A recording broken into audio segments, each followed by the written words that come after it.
पिछली कई सदियों से हमने अपने इतिहास की जमीनें लावारिस छोड़ रखी हैं। हम इस हद तक ब्रेन वॉश्ड हो गए कि अचानक हमारी प्री प्राइमरी टेक्स्ट बुक में गा से गणेश हटा के गा से गधा लिख दिया गया और हमारे माथे पर बल तक नहीं पड़ा। हमारे घर तक आने वाली सड़कों के नाम भी किसी अकबर, हुमायूं, जहांगीर जैसे ग्लोरीफाइड डकैत के नाम पर रख दिए गए और हम रिबन काटते हुए मौका परस्त नेताओं को देखकर तालियां बजाते रहे। चित्तौड़गढ़ में 30,000 सिविलियंस को जिहाद के नाम पर काट डालने वाला आदर्श राजा था। आगरे के किले के सामने मीना बाजार लगवाने वाला जिल्ले इलाही था। जिल्ले इलाही यानी खुदा की परछाई। ये कौन सा खुदा है जिसकी परछाई इतनी काली है? अपने हीरोज और विलेंस जात पात से ऊपर उठकर चुनिए, जो इस महान देश की परंपरा है। रावण कौन था? एक ब्राह्मण था। भगवान ब्रह्मा की डायरेक्ट ब्लड लाइन में जन्मा था। लेकिन आपने किसी ब्राह्मण को रावण की स्तुति करते हुए देखा है? आज हमारे साथ सवाल पब्लिक का पर जुड़ रहे हैं मनोज शुक्ला उर्फ मनोज मुंतशिर। इनके वीडियो वायरल हो रहे हैं। ये जो कहते हैं सटीक कहते हैं, खुल के कहते हैं और शायद इनकी यही एक चीज़ है जो काफ़ी लोगों को लुभा रही है इस वक्त। मनोज मुंतशिर जी, आपका स्वागत है सवाल पब्लिक का पर। और सवाल पब्लिक आज ये पूछ रही है कि आपका एक वीडियो बहुत वायरल हो रहा है जी, और उसमें आप पूछ रहे हैं आप किसके वंशज हैं। ये वीडियो इतिहास की छेड़छाड़ को लेकर आपने बनाया है, यूट्यूब पर इसने धमाल कर दिया है और आपने कहा आपके अंदर एक गुस्सा भरा हुआ है कि छेड़छाड़ हुई है हमारी इतिहास के साथ। तो ये गुस्सा सडनली एकाएक अब क्यों फूटा? नहीं, सडनली नहीं फूटा, बिल्कुल ऐसा नहीं है। और ये नी जर्क रिएक्शन देना या सडन रिएक्शन देना, ये मेरे जैसे लोगों का काम नहीं है। मैं किसी बात पे तभी ज़बान खोलता हूँ जब मैं ये जान चुका होता हूँ कि जो मैं बोलने वाला हूँ ये सच है और इसमें झूठ की कोई गुंजाइश नहीं है, कोई एम्बिग्युइटी नहीं है। ये जो एक मुद्दा है ये बहुत सीधा सा मुद्दा है। इसमें किसी तरह का ना फसाद है, ना कोई डिविजिव पॉलिटिक्स है कि दो गुटों में देश को बांट दूं मैं। एक सीधी सी बात है कि आपकी कहानियों में हीरोज होते हैं, आपकी कहानियों में विलेंस होते हैं।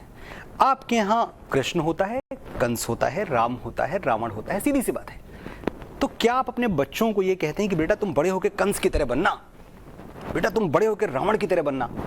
कहाँ ऐसा कहा जाता है? और ऐसा कहना चाहिए क्या? ये जो जनरेशन हम तैयार करेंगे, जो नस्ल हम तैयार करेंगे आने वाली, इसको सही रोल मॉडल्स देने का, मिलने का हक है कि नहीं है? बात सिर्फ इतनी सी है। मुझे तकलीफ तब होती है जब मैं देखता हूं कि जो हमें हिस्ट्री पढ़ाई गई बड़ी कलर्ड हिस्ट्री थी, बड़ा रंग दिया गया एक खास तरीके से। अब मैं जब आपसे यहाँ बैठ के बात कर रहा हूँ नविका जी, तो ना मैं हिस्टोरियन हूँ, ना मैं कोई बहुत बड़ा पंडित और ज्ञानी हूं। मैं एक आम हिंदुस्तानी हूं जिसको दुख इस बात का होता है कि आपने मुझसे मेरे सच्चे हीरोज छीन लिए। आपने मुझे क्या पढ़ा दिया? और अब जिनको पढ़ा दिया, ये तो सूचना क्रांति का दौर है, आपको छुपा नहीं है। अब आप जाते हैं, बैठ के 10 मिनट आप गूगल करते हैं और आपको सारे पर्सपेक्टिव मिल जाते हैं। अब जो हिस्ट्री हमारे सामने है वो हिस्ट्री ना हिंदुओं की लिखी हुई है, ना मुसलमानों की लिखी हुई है, ना बाबर वालों की लिखी हुई है, ना राम वालों की लिखी हुई है। ये हिस्ट्री है न्यूट्रल। ये हिस्टोरियंस जो विदेशों से आए, जर्मन हिस्टोरियंस हैं, ब्रिटिश हिस्टोरियंस हैं, इन्होंने जो लिखा है, अब हम इनकी हिस्ट्री पढ़ते हैं तो हमें लगता है कि तो क्या इतने साल तक हम बेवकूफ़ बनते रहे, इतने साल तक हम मूर्ख बने रहे, हम अजीमुशान शहंशाह गाते रहे उस आदमी के लिए जिसके कैरेक्टर में कितने फ्लॉज थे, उस आदमी के लिए जिसने हिंदुस्तान से मोहब्बत ही नहीं की, उन लुटेरों के लिए जो यहाँ हमें सिर्फ लूटने आए। और लूटने आए वो ठीक है, दलीलें क्या दी जाती हैं? दलील ये दी जाती है कि देखो यार वो अंग्रेजों जैसे नहीं थे, वो आए और यहीं रह गए, उनको इतनी मोहब्बत हो गई आपके वतन से। मनोज जी, आपका कहना है कि हमारी बुनियादी शिक्षा में ही कुछ बेसिक गड़बड़ है और आप कह रहे हैं कि ग से गणेश होना चाहिए, लेकिन लोग अब कहते हैं ग से गधा क्योंकि वो सेक्युलर है। तो ये तकलीफ अब क्यों? अब क्या खास बात है कि ये बात आपके दिमाग में आई? कोई ना कोई ट्रिगर फैक्टर, कोई ना कोई वजह होती है, कोई ना कोई मिर्च होती है जो लग जाती है और उसके बाद आप जैसा कवि, आप जैसा लिरिसिस्ट कहने लगता है। तो ये कौन सी मिर्ची थी? आदम को जन्नत से क्यों निकाल दिया गया था? एडम और ईव की जो कहानी है, क्यों निकाल के फेंक दिया गया आपको जन्नत से? क्योंकि एक फल खा लिया था, द फ्रूट ऑफ नॉलेज। तो जो फ्रूट ऑफ नॉलेज खा लेता है उसको एक्साइल में भेज दिया जाता है कि भाई ये तो बात करने लगा, ये तो सवाल पूछेगा, क्योंकि इसको कुछ पता चल गया है।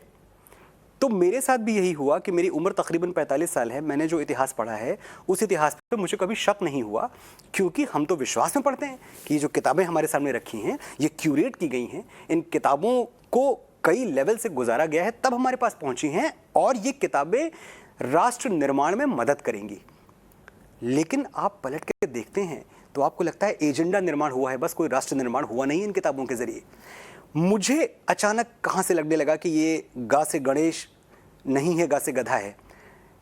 गा से गधा या गा से गमला कुछ लोग कह रहे हैं, ये अगर शुरू से होता मुझे कोई प्रॉब्लम नहीं थी, ये शुरू से नहीं था। ये 70s के आसपास जब आपकी एजुकेशन पॉलिसी बदली तो उस वक्त जो किताबें टेक्स्ट बुक्स बदलती रहती हैं, तो अचानक टेक्स्ट बुक्स में से गा से गणेश हटा दिया गया। क्यों हटा दिया गया? क्योंकि भाई गणेश तो सेक्युलर नहीं है, गणेश तो एक तरफ जा रहा है।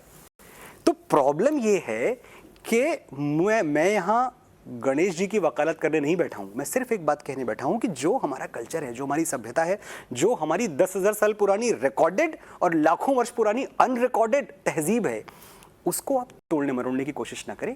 ये बहुत प्यारा है, बहुत सुंदर है, हम इसको ओन करते हैं। हम कितना भी नया सोचें, लेकिन मैं अपने पिताजी के पांव छूता हूं और जिंदगी भर छूता रहूंगा, और मुझे इसमें कोई शर्मिंदगी नहीं है।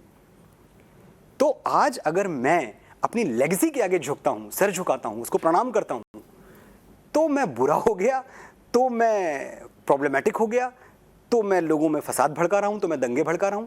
मेरे पूरे वीडियो में, जिस वीडियो की बात हो रही है, 11 मिनट का वीडियो है, मुझे कोई बताए कि मैंने कहीं भी कोई बात एंटी मुस्लिम, एंटी इस्लाम या फंडामेंटलिस्ट जो बातें होती हैं, मैंने एक जगह एक वर्ड यूज किया हो तो मुझे बताया जाए। यही वीडियो है ना जहां मैं साफ साफ कह रहा हूं कि जब आप अपने रोल मॉडल्स चुनते हैं तो जात पात से ऊपर उठें। जब तक आप इन संकीर्ण दायरों में रहेंगे कि नहीं ये तो मेरे कुनबे वाला है या मेरी कास्ट वाला है, ये मेरा हीरो है, कास्ट से हीरो नहीं बनता है, हीरो हीरो होता है। अशफाक उल्लाह खान मेरा हीरो है, एपीजे अब्दुल कलाम मेरे हीरो हैं, अब्दुल हमीद मेरे हीरो हैं, तो क्या मैं इनको इसलिए हीरो ना मानूं क्योंकि मैं हिंदू हूं? इतना छोटा तो हम नहीं सोचते। रावण मेरा हीरो नहीं है, रावण हिंदू था, ब्राह्मण, डायरेक्ट ब्रह्मा की ब्लड लाइन में आता है, और मैं ब्राह्मण हूं, लेकिन रावण मेरा हीरो नहीं है। मैं जिंदगी भर पुतला जलाऊंगा रावण का जब तक मैं जीऊंगा। जयचंद मेरा हीरो नहीं है, क्षत्रिय नहीं है मेरा हीरो। तो मैं जब अपने हीरोज जात पात के ऊपर उठ के चुन रहा हूं, आपको इस देश में रहना है, ये देश आपका है। पहली बात तो मैं बड़ी इज्जत करता हूं कि इस देश के मुसलमान, जब एक बंटवारा हुआ जो कि हमारे ऊपर थोप दिया गया, उस वक्त उन्होंने एक दूसरा मुल्क नहीं चुना, यहां रह गए। इसके लिए आपको शाबाशी, तारीफ, साधुवाद। लेकिन जब आप यहां रह गए और अब जब इस तरह की बातें चलती हैं, मैंने कई नारे सुने हैं जिन पे मुझे सख्त एतराज है, मैं आपके चैनल के जरिए बता रहा हूं। ऐसे नारे में सुनता हूं कि मुसलमान के 2 स्थान कब्रिस्तान या पाकिस्तान, इन नारों पे मुझे एतराज है। जी नहीं, मुसलमान की जगह यहां है, हिंदुस्तान में, यहां रहेगा, भाई बन के रहेगा, लेकिन भाई बन के रहेगा। वो भाई बनाने वाली जो बात है ना, वो कब समझ में आएगी कि भाई कैसे बनते हैं? भाई तब बनते हैं जब हम साथ मिलकर एक थाली में एक छत के नीचे खाना खाएंगे। हम इस बारे में नहीं लड़ेंगे कि यार देखो तुमने उस आदमी को बुरा कहा, वो आदमी तो मेरे रिलीजन का था, तुम मेरे रिलीजन वाले को बुरा नहीं कह सकते।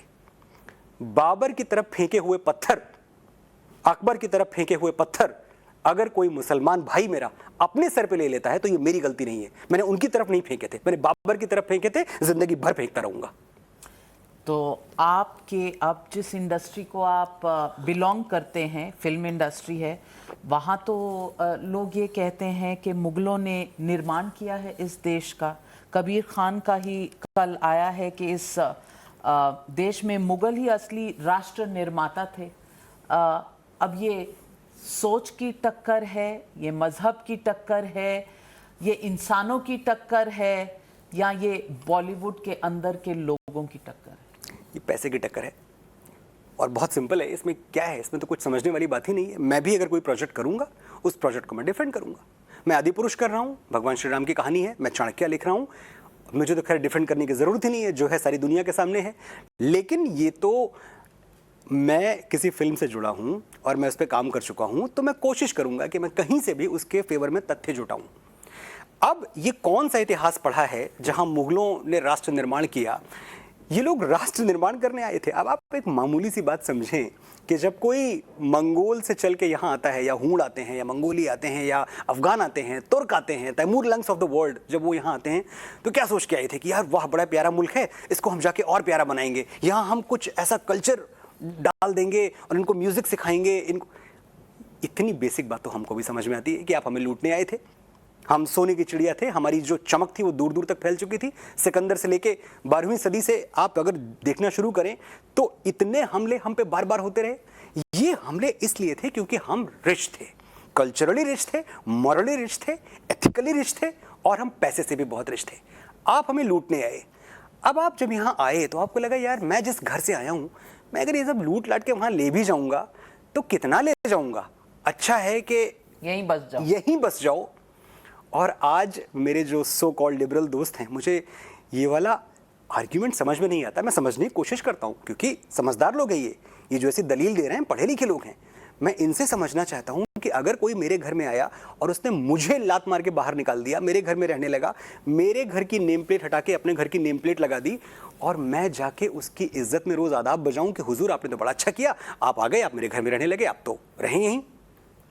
जब मुझे मौका मिलेगा ना तो मैं पहले आपको बाहर निकालूंगा अपने घर से। और बाहर निकालने का मतलब कि मैं बाबर की बात कर रहा हूं, मैं अकबर की बात कर रहा हूं, मैं मुसलमानों की बात नहीं कर रहा हूं। ये तो हमारे अपने हैं, ये थोड़ी पराए हैं कि इनको बाहर निकाला जाएगा। ये एकदम अपने हैं, नितांत अपने हैं, जितने अपने होने चाहिए उतने अपने हैं। ये प्रॉब्लम सिर्फ इतनी है कि ये चिढ़ते हैं इस बात से कि आपने बाबर के खिलाफ कैसे बोल दिया, अकबर के खिलाफ कैसे बोल दिया, इस बात पे चिढ़े आपको। तो आप कह रहे हैं कि कबीर खान का ये स्टेटमेंट कमर्शियल उनको हक है इस बात का, उनको हक है इस बात का। कबीर खान बहुत बढ़िया फिल्म मेकर हैं और हमने कभी साथ में काम नहीं किया, लेकिन मैं उनकी फिल्मों की बड़ी कदर करता रहा हूँ, मैं देखता रहा हूँ, एंजॉय करता रहा हूँ। बड़े प्यारे इंसान भी हैं, मैं उनको जाती तौर पे भी जानता हूँ। आप समझते हैं ये पब्लिसिटी स्टंट है? मैं इस बारे में क्या कहूँ, लेकिन मैं एक चीज़ कह सकता हूँ कि अब उन्होंने बना ही लिया है शो तो उनको डिफेंड तो करना पड़ेगा। अब इसका क्या करेंगे वो, तो मैं उनकी ये बिल्कुल पोजीशन समझता हूँ। इस पोजीशन पे मेरा भी उनको सपोर्ट है। आप सपोर्ट करें? क्या करूँगा मैं, क्योंकि मैं उस इंडस्ट्री का हूँ। मैं जान सपोर्ट इतना ही है, सपोर्ट इतना ही कि मैं आपको समझ रहा हूँ, मैं चुप रहूँगा, मैं आपकी बात समझ रहा हूँ। कमाल है, आप चुप रहने वालों में से तो थे नहीं। आपकी पहचान ही ये है कि आप मनोज मुंतशिर हैं, आप सब कुछ तितर बितर कर देते हैं। मुंतशिर चुप रहने वाले तो होते नहीं हैं, वो तो लफ्ज़ों में खेल कर जाते हैं। तो लफ्ज़ों का या कहें तो शब्दों का खेल करिए, कुछ तो कहिए। मेरी थोड़ी सी जो वफादारियां हैं, जो लॉयल्टीज हैं मेरी, वो मेरी फिल्म इंडस्ट्री की तरफ भी हैं, और मैं चाहता हूं कि दोनों के बीच में बैलेंस बना रहे। बैलेंस मैं नहीं कह रही कि आप किसी के पर्सनली अगेंस्ट हो जाए। हम भी अगर किसी की सोच से इत्तेफाक नहीं रखते तो हमें डिफर करने का हक है, इससे आप अगेंस्ट नहीं हो जाते। लेकिन एक उनकी सोच है, एक आपकी सोच है, तो कहना तो बनता ही है। क्योंकि जिस दिन आपका YouTube आ रहा है उसी दिन ये स्टेटमेंट आ रहा है, ये महज इत्तेफाक तो नहीं हो सकता। शायद राम, क्योंकि रावण को आप कहते हैं मानते नहीं है, बिल्कुल नहीं मानते। बिल्कुल। हाँ? तो राम का शायद आदेश होगा कि इस पर 2 लाइनें तो बनती हैं। देखिए, मैं एम्पायर जो उनकी सीरीज है, मैं इसके बारे में कुछ नहीं जानता था, और ये मैं सच कह रहा हूँ। ना मुझे वो टाइमिंग का अंदाज़ा था कि जब मैं ये ट्वीट कर रहा हूँ तो उस वक्त ये चीज़ ब्रू हो रही है, मुझे कुछ नहीं पता था। मैं अपना काम कर रहा था, वो अपना काम कर रहे थे। अब ये अलग बात है कि हम ऐसा टकरा गए एक जगह पे आके, और जब टकरा गए तो उनका अपना सच है, उनका सच तो साफ साफ दिखता है कि वो कमर्शियली मोटिवेटेड है। मेरा सच कहीं से कोई मोटिवेटेड नहीं है। मुझे क्या मिल रहा है, मुझे आपके पास यहाँ के क्या मिल रहा है। कुछ लोग उस पर लिखते हैं, ट्विटर पे मैं देखता हूँ और मुझे हंसी आती है और मुझे उन पर रहम आता है कि आपको कितने पैसे मिले ये सब करने के लिए। मैंने कहा भैया, मैं जीएसटी मिला के और बाकी टैक्सेस मिला के करोड़ों का टैक्स भरता हूँ। मैं एक आलीशान ज़िंदगी अपने दम पे जीता हूँ, जो ज़िंदगी मैंने बनाई है, मैंने अपने लिखने के दम पे, अपने शब्दों के दम पे। मैं 7 दिन हफ्ते के काम करता हूँ और मेरी टीम 7 दिन काम करती है। मैं 18-19 घंटे रोज़ काम करता हूँ ताकि मैं ढंग की ज़िंदगी जीता रहूँ। मुझे ज़रूरत नहीं है इन छोटी छोटी चीज़ों में पढ़ने की कि मैं कुछ बोल दूँ ताकि मुझे कहीं से कोई कमर्शियल फ़ायदा हो जाए। ये सब मेरा काम नहीं है। एक बात सच है कि हम सबकी एक बेसिक जिम्मेदारी देश के लिए भी है। जब हम एंटरटेनमेंट स्पेस में हैं और हमें पता है कि ये वो देश है जो एंटरटेनमेंट से हमेशा असर लेता रहा है, कि वो उसको सिर्फ एंटरटेनमेंट के तौर पे नहीं देखता, हम उसको सच समझ बैठते हैं। हमने सच समझा ना मुगल आजम को, और कितने बड़े झूठ को सच समझा। जब हम वो डायलॉग सुनते हैं, तुम मुगलिया सल्तनत का ताज पिघलाकर एक रक्कासा के पांव की पाजेब बनाना चाहते हो, हिंदुस्तान की अजीम शान तख्त पर एक हसीन लौंडी को नचाना चाहते हो, और हम तालियां बजाते हैं कि यार क्या जबान बोलता है, क्या उर्दू बोलता है। अकबर के टाइम तक तो उर्दू बनी ही नहीं थी, उर्दू को पता ही नहीं था, अकबर ने कभी उर्दू नहीं बोली है लाइफ में। पर ठीक है, हम इस सबको माफ करते हैं। हम तब तक माफ करते हैं जब तक आप हमारे गले के नीचे ऐसी चीजें नहीं उतारेंगे जो सच से कोसों दूर हैं, जो हमें हार्म करती हैं। हमें जोधा अकबर की लव स्टोरी हार्म करती है, क्योंकि जोधा अकबर की लव स्टोरी की तुलना मैं अचानक देखता हूं, मैं आर्टिकल्स पढ़ता हूं कि जैसा राधा कृष्ण का प्रेम था वैसा जोधा अकबर का। वाह भाई वाह, ये प्रेम तो हम, मतलब इसको क्या कहें हम इस प्रेम को, कि जोधा तीसरी बीवी थी उनकी, और उसके बाद ऑन रिकॉर्ड विकिपीडिया बताता है 12 शादियां और की थी। पर Wikipedia is not so dependable. No, Wikipedia is not dependable, but चलिए विकिपीडिया हटाते हैं। जो हिस्ट्री बताती है वो थी कि 40 के ऊपर की थी। एक तो मानिए विकिपीडिया मानिए या दूसरी हिस्ट्री मानिए, 40 के ऊपर हिस्टोरिकल फैक्ट्स हैं। और मैं परी खाने की बात नहीं कर रहा, जिस परी खाने में कितनी औरतें थी हम जानते ही नहीं है। ये वही थे ना जो जोधा अकबर जैसी लव स्टोरी, इतनी शदीद लव स्टोरी, इसके बावजूद रानी रूपमती का पूरा मालवा तबाह कर दिया, क्योंकि रानी रूपमती पे दिल आ गया था कि अरे ये तो मतलब बड़ी सुंदर औरत है। कहाँ आप हमें लव स्टोरी सुना रहे हैं? हमें मत गुमराह कीजिए। हमें अगर कहानियां सुननी है, पर वो तो किसी खान ने आपको गुमराह नहीं किया था, वो तो गवारीकर साहब ने आपको गुमराह किया है, तो आप उन पर तो नहीं बोले। नहीं तब तो खैर मैं ना, मेरे पास आवाज़ थी, फैक्ट यही है, और ना मैं तब इतना समझता था चीज़ों को। तो जैसा जैसा मेरा शऊर मैच्योर हुआ है, मेरी सेंसिबिलिटीज़ मैच्योर हुई हैं, तब मुझे लगा कि बोलना पड़ेगा, क्योंकि अपने ज़ाती फ़ायदे के लिए चुप रहना ये ठीक नहीं है। मैं इसलिए जिंदा हूं कि मैं बोल रहा हूं, दुनिया किसी गूंगे की कहानी नहीं कहती। मैं ये पूछना चाहती हूँ कि आप कह रहे हैं आप मैच्योर हो गए, आपकी सेंसिबिलिटीज सुधर गई, आप समझने लगे, अप्रिशिएट करने लगे हैं अपना इतिहास, लेकिन लोगों का कहना है कि आपने जो कहा है एक व्यंग है और सेल्फ पब्लिसिटी और माइलेज के लिए किया। जिस आदमी के गाने बिलियन बिलियन पार कर रहे हैं रोज, मुझे पब्लिसिटी की जरूरत है? आप ये तो समझने की कोशिश करें। पर आप फिर डर क्यों रहे हैं? कबीर खान पर आप दो लाइनें क्यों नहीं कह रहे? नहीं, कबीर खान पे मुझे 2 लाइनें, कबीर खान पे एक फाइनल मेरा क्लोजिंग नहीं, मैं पोइट्री में तो खैर जाऊंगा तो बात बहुत आगे निकल जाएगी। नहीं मैं तो बात निकलेगी तो फिर दूर तलक जाएगी।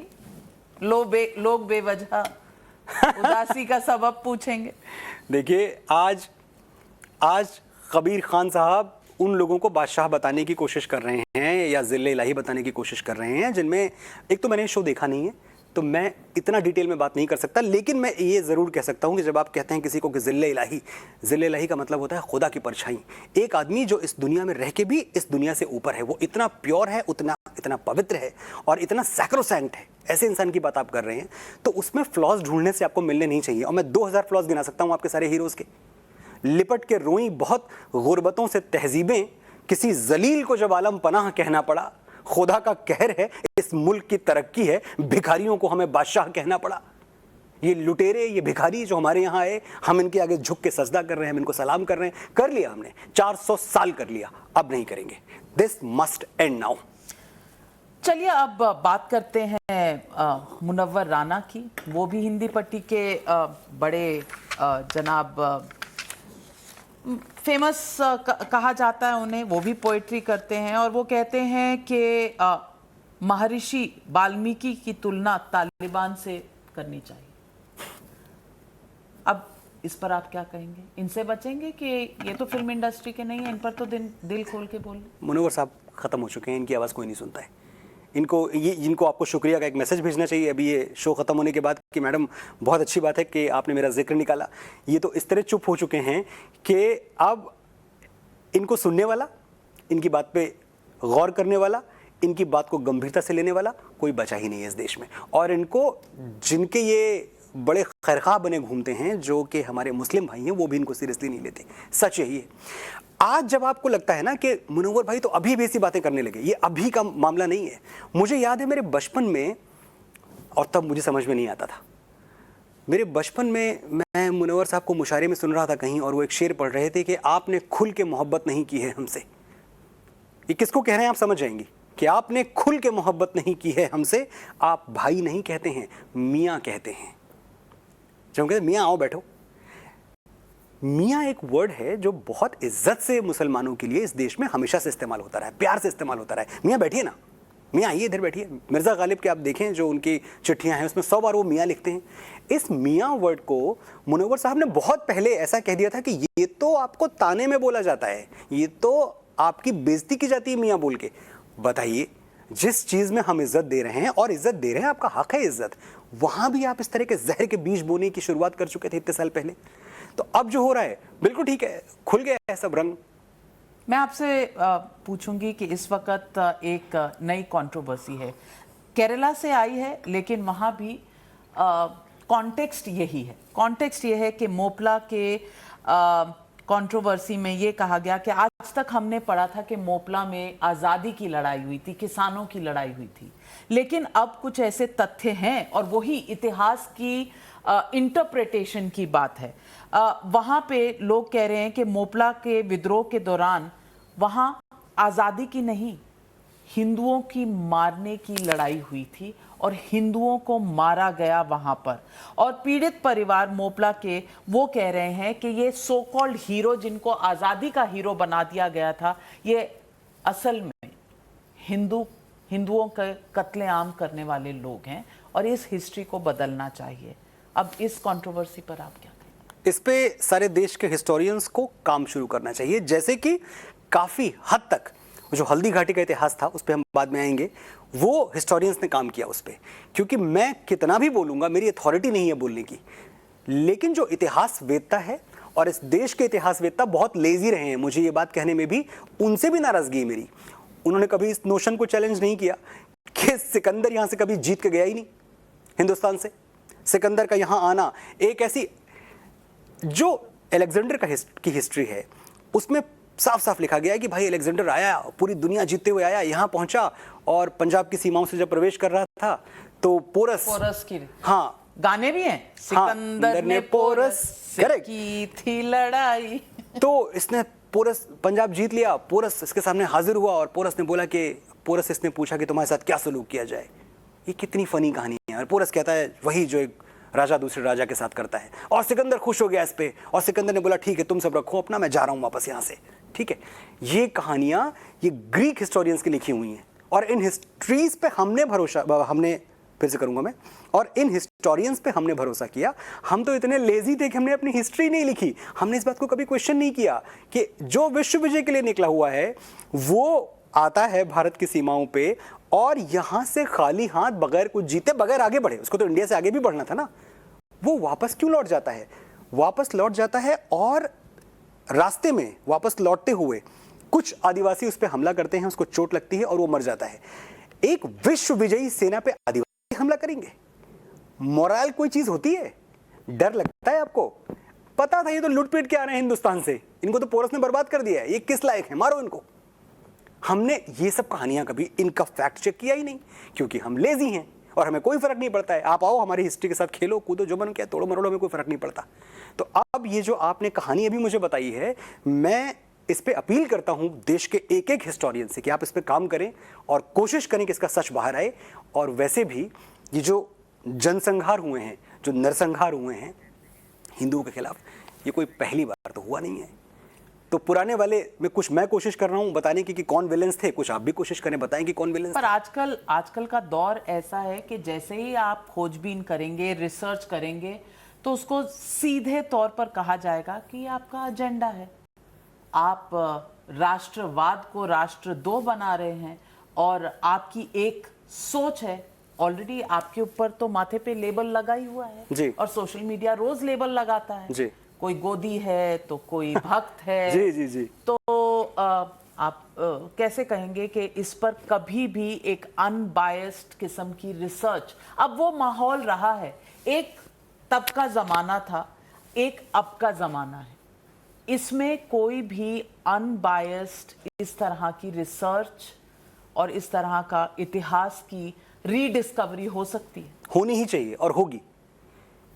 एक परिवर्तन का जो दौर है जिसको रेनेसां बोलते हैं, कभी उस तरफ आया था, अब इस तरफ मैं आता हुआ देख रहा हूं और मैं देख रहा हूं वक्त करवट ले रहा है, लोगों ने डरना छोड़ दिया है। मैं एक हूं, बस मैं एक हूं, ऐसे हजारों को मैं जानता हूं। मैं एक हूं, मेरे पास इतनी सी ताकत है कि मेरे पास एक सोशल मीडिया फॉलोइंग है, मैं बोलता हूं, लोग सुन लेते हैं।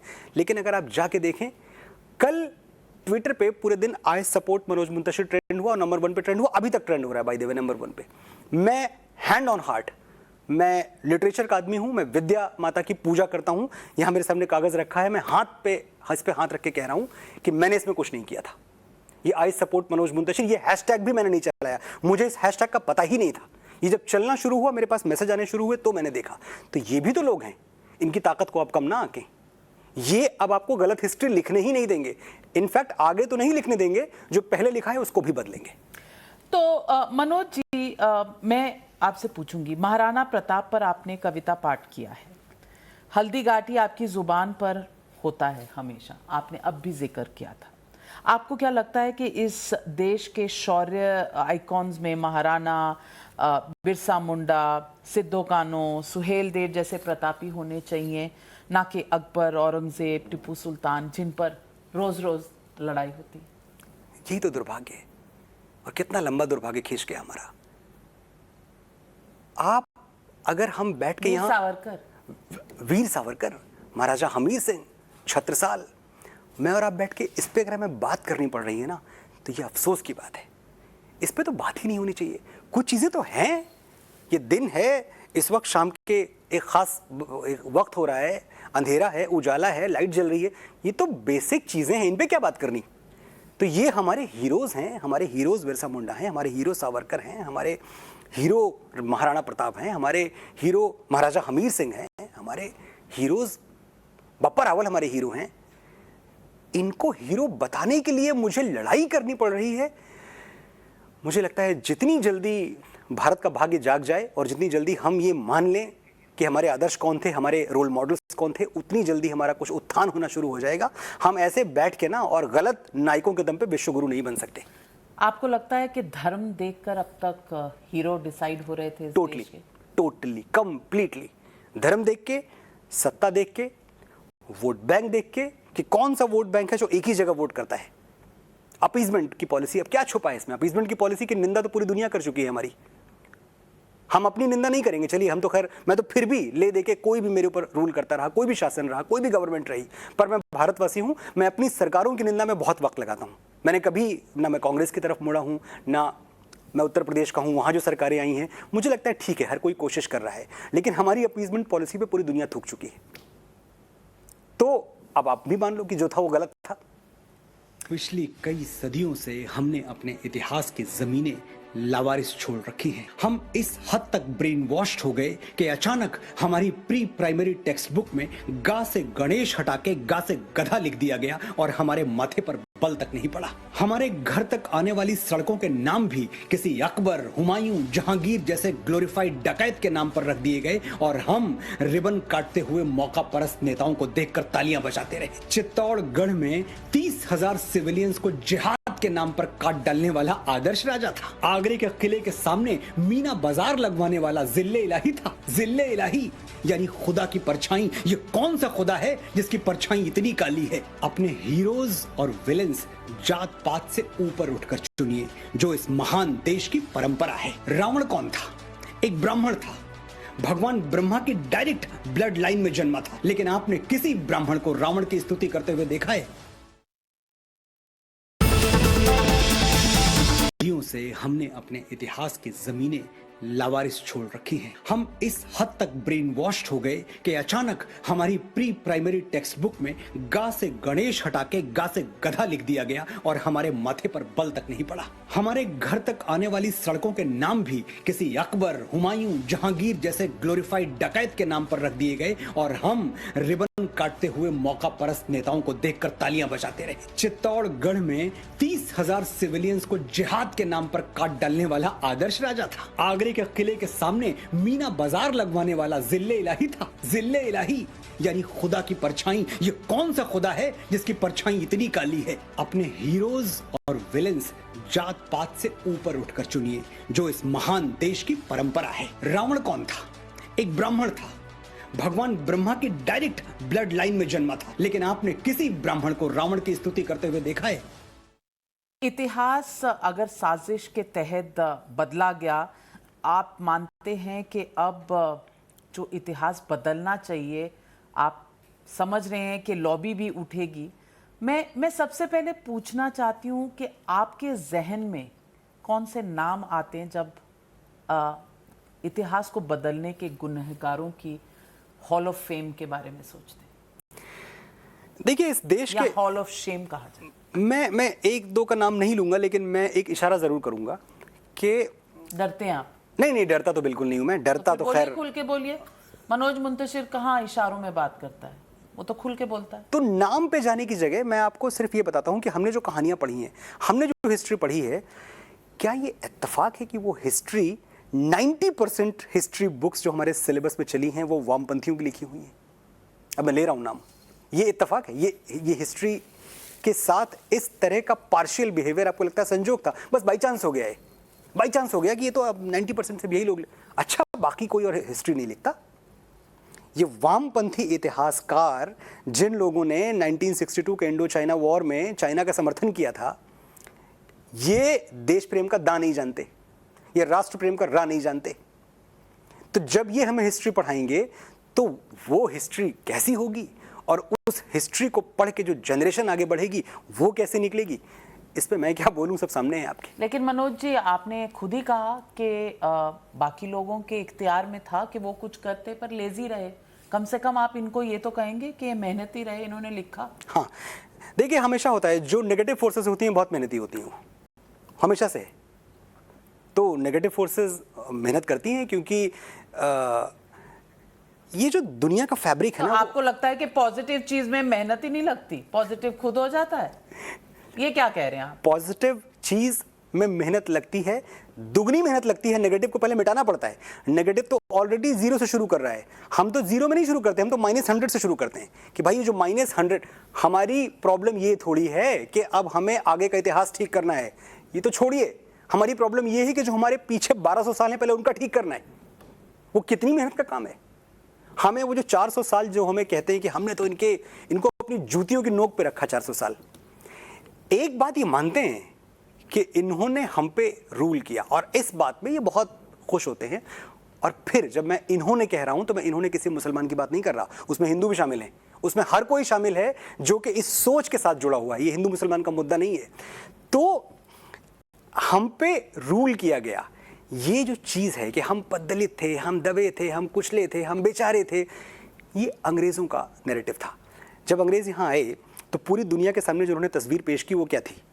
वो लॉर्ड मैकाले का अगर आप स्पीच सुने जो उन्होंने ब्रिटिश पार्लियामेंट में दिया है, तो वो तस्वीर ये थी कि हिंदुस्तान बड़ी बुरी हालत में था, और हिंदुस्तान को तो क्या है, they have always been ruled. इनके ऊपर तो मुगलों ने रूल किया, अफगानों ने रूल किया, तुर्कों ने रूल किया, जो भी आता है इनके ऊपर रूल कर देता है। इस नोशन को भी हिस्टोरियंस ने चैलेंज नहीं किया कि हम पे कभी रूल किया ही नहीं गया, हम कभी गुलाम रहे ही नहीं हैं। तो मैं खाली ये कह रहा हूं कि ये लोग जो है मैनेज करते रहे देश को, और मैनेज कैसे करते रहे कि ठीक है हिंदू राजाओं को फोड़ो और इनके साथ मिलकर मैनेज करो कि आप हमारे अंडर में रहो, टैक्स हमें दो, आप करो अपना जो करना है। और ये वो टाइम था जब जितने भी बड़े हिंदू राजा थे वो पता नहीं शांतिप्रियता की वजह से या किस वजह से चुप बैठ गए कि ठीक है हमारा जा क्या रहा है, मतलब हुकूमत हमारी है, राजपाट हमारा है, और तुम्हें एक टैक्सेशन का हिस्सा चाहिए, चलो हम देते रहते हैं। टैक्सेशन इनको देने का मतलब ये नहीं था कि हम इनके गुलाम थे। ये अगर आप देखें साउथ की तरफ कभी पहुंचे नहीं, साउथ की तरफ ये छुट्टा पुट्टा हैदराबाद के अलावा कहीं आगे घुस नहीं पाए। गुजरात की तरफ इनकी कभी पैठ बनी ही नहीं, राजस्थान इनका कभी हुआ ही नहीं। छत्रपति शिवाजी महाराज ने यहां महाराष्ट्र में इनको दाखिल नहीं होने दिया। तो भाई साहब कहां के मुगल और कहां के आप बादशाह और कहां के जिले इलाही। तो ये जो हिस्ट्री पढ़ा रहे हैं आप इसको भी बदलिए कि पूरे हिंदुस्तान पे मुगलों की हुकूमत थी, पूरे हिंदुस्तान पे मुगलों की हुकूमत कभी नहीं थी। पर इस वक्त देश में दो तरह के नैरेटिव हैं। एक नैरेटिव है कि अगर आप सरकार के खिलाफ कुछ कहिए तो आप राष्ट्रद्रोही हो जाते हैं, ऐसा कुछ लोगों का कहना है। और दूसरा नैरेटिव है कि अगर आप सरकार के बारे में कुछ अच्छा कहिए तो आप गोदी हो जाते हैं, भक्त हो जाते हैं। ये इसके ऊपर आप क्या कहें? सरकारें आती हैं जाती हैं, कल कोई और था, आज कोई और है, और कल फिर कोई और होगा। राष्ट्र रहता है, देश रहता है। तो एक ज़रा सी अपील है मेरी, जो लोग मुझे सुन रहे हैं इस वक्त आपके चैनल के जरिए, कि आप एक ही फिल्टर से, एक ही चश्मे से हर मुद्दे को, हर बात को, हर बहस को, हर सिचुएशन को, हर परिस्थिति को देखें कि ये जो सिचुएशन है ये राष्ट्र हित में है या नहीं है। और अगर आपके सामने जो सिचुएशन है वो राष्ट्र हित के अगेंस्ट है, तो उसके दूसरी तरफ कोई भी खड़ा हो, वो आपका अपना खड़ा हो, वो आपका कोई गैर खड़ा हो, दोस्त खड़ा हो, दुश्मन खड़ा हो, आपको उसको चुप कराना होगा, आपको वो आवाज़ बंद करनी होगी, या आपको उस आवाज़ को सही तर्क के साथ बंद करना पड़ेगा। लेकिन दूसरा कोई फिल्टर नहीं है। आप भारत से प्यार करते हैं, भारत आपका है, भारत के लिए जो अच्छा सोचता है वो हमारा है, जो भारत के लिए अच्छा नहीं सोचता वो हमारा नहीं है। और जब मैं भारत की बात करता हूं तो मैं उस भारत की बात नहीं कर रहा जहां हम सिर्फ नारे लगाते रहें, भारत माता की जय, क्योंकि भारत माता की जय मैं भी नारा लगाता हूं, दिन में 3 बार लगाता हूं, 10 बार लगाता हूं, लेकिन अगर हम इसको अपने एक्शन में नहीं डालेंगे, अगर हम उसको अपने कर्मों में नहीं ले आएंगे, अगर हम, जो हमें छोटा सा भारत मिलता है, रोज मिलता है सुबह उठ के, एक छोटा सा इंडिया, आप दफ्तर से निकलते हैं, घर से निकलते हैं, दफ्तर आते हैं, दफ्तर से निकलते हैं, घर जाते हैं, 10-12 किलोमीटर का आपका रास्ता होता है, चलो एक एवरेज मान लिया, उसमें आपको छोटा सा हिंदुस्तान मिलता है, जहां सिग्नल पे बच्चे भीख मांग रहे हैं, जहां बहुत सारी परेशानियां हैं। आप क्या उन पे नजर डालते हैं? क्या उनके लिए आपके मन में संवेदना है? क्या केले का एक छिलका जो रास्ते में पड़ा हुआ है उसको उठा के आप डस्टबिन में डालते हैं? नहीं, अगर आप पड़ोसी के घर के सामने। एग्जैक्टली तो अगर आप वो केले का छिलका उठा के डस्टबिन में डाल रहे हैं, आप देशभक्त हैं। आपसे बड़ा देशभक्त कोई और नहीं। तो मुझे ऐसी देशभक्ति की जरूरत है इस देश में। मनोज मुंतशिर जी, आपके अंदर मैं जानती हूँ, जब कोई ऐसे पोइट्री लिखता है, लिरिक्स लिखता है, तो उसके अंदर की एक कश्मकश होती है जो एक कलम से बाहर निकलती है। तो आज कल आपकी कलम क्या कहना चाह रही है? कोई मुखड़ा? आजकल मेरी कलम दुखी है। मेरी कलम को इस बात का अफसोस है कि बहुत सारे शब्द जो मेरी कलम से निकलते रहे इसके पहले, वो सच नहीं लिख पाए, वो सच नहीं कह पाए। मैं रोमांस का शायर रहा हूँ, मैं प्रेम गीत लिखता रहा हूँ, प्रेम की कविताएं लिखता रहा हूँ, हमेशा लिखता रहूँगा। लेकिन मुझे लगता है कि अब एक ऐसा दौर है जहाँ थोड़ी देर के लिए हमें एक ही मोहब्बत हमारे लिए होनी चाहिए, और वो मोहब्बत है अपने वतन से। जब हम ये सॉर्ट आउट कर लेंगे, हम मुश्किल में हैं, अभी हम प्रॉब्लम में हैं। ये बात जब हम कहते हैं ना, तो हो सकता है लोगों को सुनने में थोड़ी नेगेटिव लगे कि भाई कौन से मुश्किल है, सब तो ठीक चल रहा है, चमक रहा है देश, लेकिन हम मुश्किल में हैं। हम मुश्किल में इसलिए हैं क्योंकि हम ऐसी चीज़ों पे बटे हुए हैं जहां बंटवारा ही नहीं होना चाहिए, जहां कोई मत का विभाजन नहीं होना चाहिए। मैं चाहता हूं कि एक ऐसा हिंदुस्तान बने जहां कोई मुसलमानों को ताना ना दे पाए। मैं इनके लिए, ये लड़ाई आपको लगता है ये हिंदुओं के लिए हो रही है, मेरी लड़ाई बहुत हद तक मेरे मुसलमान दोस्तों के लिए है कि आप सही नैरेटिव पे आ जाओ, आप सही बात करो, ताकि आपके ऊपर कोई उंगली ना उठाए। मैं नहीं चाहता कि मेरे ऑफिस में काम करने वाले अशफाक पे, सिकंदर पे कोई आके तोहमत लगाए कि यार ये तो खराब लोग हैं। ये खराब लोग नहीं हैं। ये अलग बात है कि ये गलती से कहीं एक खास तरफ मुड़ गए हैं, इनको बहुत बहका लिया गया है, इनको हिप्नोटाइज कर लिया गया है, और वो टूट जाएगा। मुझे इस भारत की मिट्टी पे भरोसा है कि वो जो चक्रव्यूह है हिप्नोटिज्म का, वो तोड़ देगी, और एक दिन सब सामने होगा, और हम मिलजुल के एक साथ, एकता के साथ, मोहब्बत के साथ इसी देश में रहेंगे। तो कुछ बताइए, 2 लाइन। मैं इस देश की शान में कुछ कहना चाहूँगा, और मैं समझता हूँ कि जो मैं कहूँगा ये मेरी नहीं, सिर्फ मेरी नहीं, ये जो लोग मुझे सुन रहे हैं, आपकी भी, ये जो मेरे यहाँ कैमरा पीपल खड़े हुए हैं पीछे, और जितने लोग पीसीआर में बैठे हुए हैं, सबकी भावना है ये। कुछ कह लेते हैं, कुछ कह नहीं पाते कि ओ देश मेरे, तेरी शान पे सदके, कोई धन है क्या तेरी धूल से बढ़ के। ओ देश मेरे, तेरी शान पे सदके, कोई धन है क्या तेरी धूल से बढ़ के। तेरी धूप से रोशन, तेरी हवा पे जिंदा, तू बाग है मेरा, मैं तेरा परिंदा।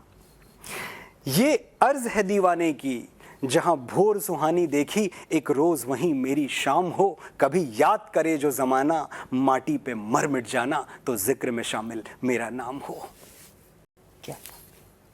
क्या बात है।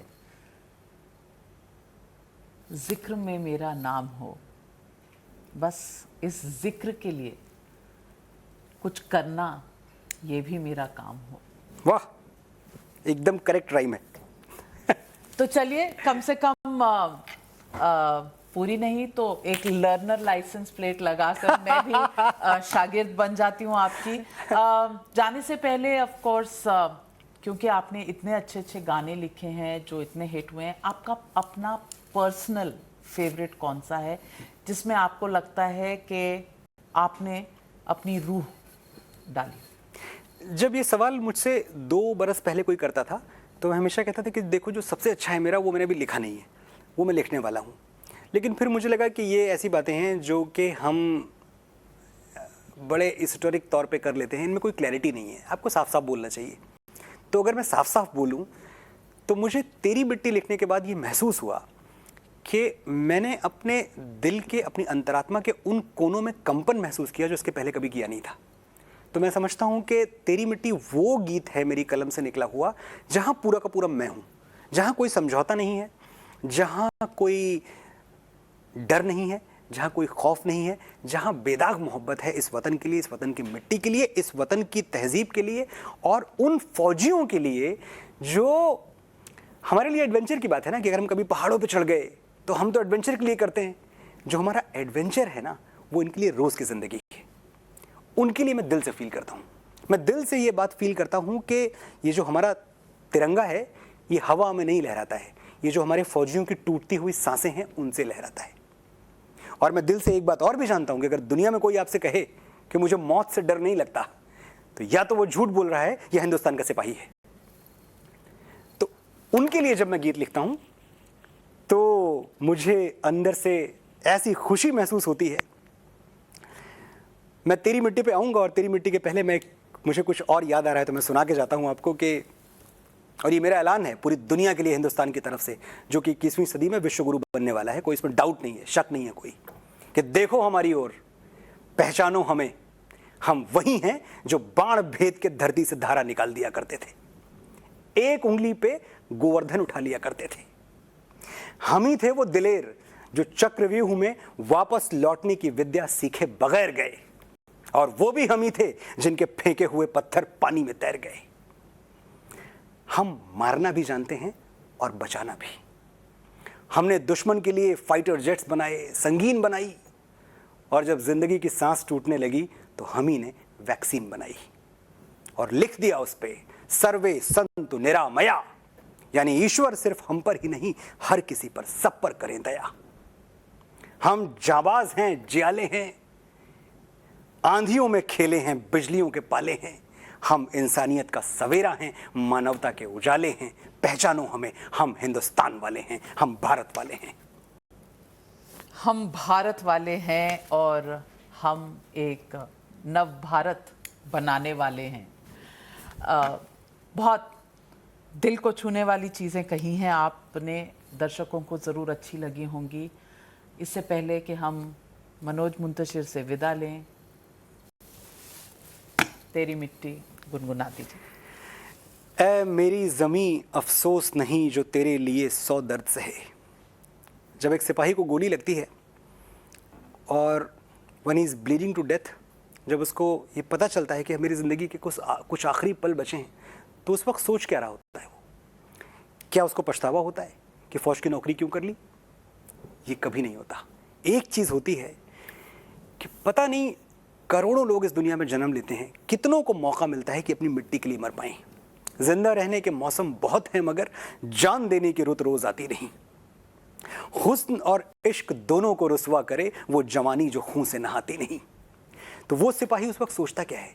वो सिपाही उस वक्त ग्रेटफुल फील करता है उस मोमेंट के लिए जब उसने वर्दी पहनने का फैसला किया था कि ऐ मेरी ज़मीं अफसोस नहीं जो तेरे लिए 100 दर्द सहे, महफूज रहे तेरी आन सदा चाहे जान मेरी ये रहे न रहे। ऐ मेरी ज़मीं महबूब मेरी नस नस में तेरा इश्क बहे, फीका न पड़े कभी रंग तेरा जिस्मों से निकल के खून कहे।